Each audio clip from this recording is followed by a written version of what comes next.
about the typical element of traditional celebration. Yes, the typical elements of traditional festival, which is common to us in Africa, en Afrique de l'Ouest, et en particulier au Nigeria, sud-ouest du Nigeria, southwest of Nigeria. We have the Egungun Festival. Egungun Festival is when we have masquerades from the different traditional worshippers coming to showcase the culture and their practice, their spiritual practice. So different masquerades come forth and they go to the market square, they display, and it's usually an act of worship for them.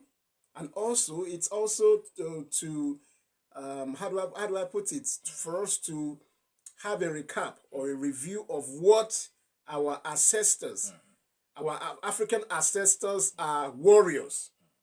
They are warriors and they've been involved in very fierce combat.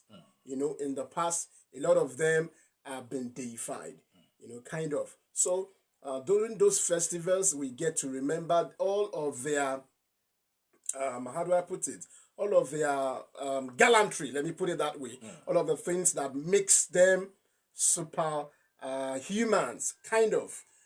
So culturally, it's one of the things that those festivals gets to bridge the gap between the old and the new generation.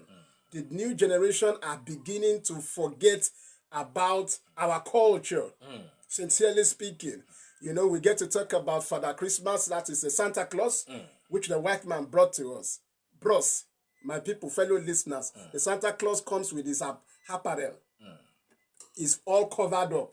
The Egungun too, in our own cultural belief, is all covered up. So there's no difference. Il n'y a pas de différence. Il n'y a pas de Pas de différence. Don't come and tell. The only difference is probably my masquerade goes around with whips.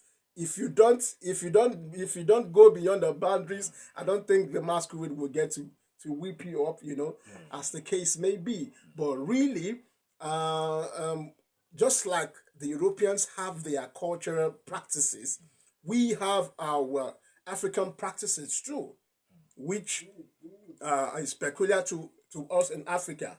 We do exchange of gifts. Our African cultural belief also encourages that the privileged folks should also give to the less privileged in the society. Just like during the festival of Christmas, where we do exchange of gifts. Okay, so as we talk about festivals today, it's also an avenue for us to get to know new cultures, get to know what our forefathers, what they believed in, what worked for them, what needs to be improved upon. Are you getting what I'm saying? So it's not just all about discarding their belief systems. No. It doesn't work that way. Okay, tell us, as far as French language is concerned, Yes, sir. what is the difference between a religious holiday and a national celebration? Yes. As far as French learning is concerned, a religious holiday is simply for the religious followers, kind of, or for because of the wide acceptance across the globe. For instance, now, La Fête de Noël is... La Fête de Noël. Oui, La Fête de Noël, that is Christmas. It is celebrated all across the world. Whether you're a Muslim or you're a traditionalist, or a Buddhist, or you don't believe in anything at all, you're an atheist, Christmas is very unique. You get to learn about a man called Jesus who was born at a certain time of the year and what his birth signifies. Okay, so national holidays are peculiar to a nation. National holidays are to celebrate heroes.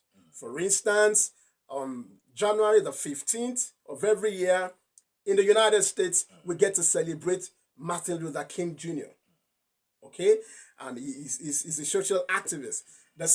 In the same vein, that same day, in Nigeria, the January 15th is a day set aside to celebrate our fallen heroes, those who have given up their lives in defense of our nation, or those who participated in the First World War, Second World War, and the Nigerian Civil War. You know, that's the time that we set aside to celebrate our national heroes. So those festival in itself is to celebrate, iconic activities, icons who have done super extraordinary things, you know, in history.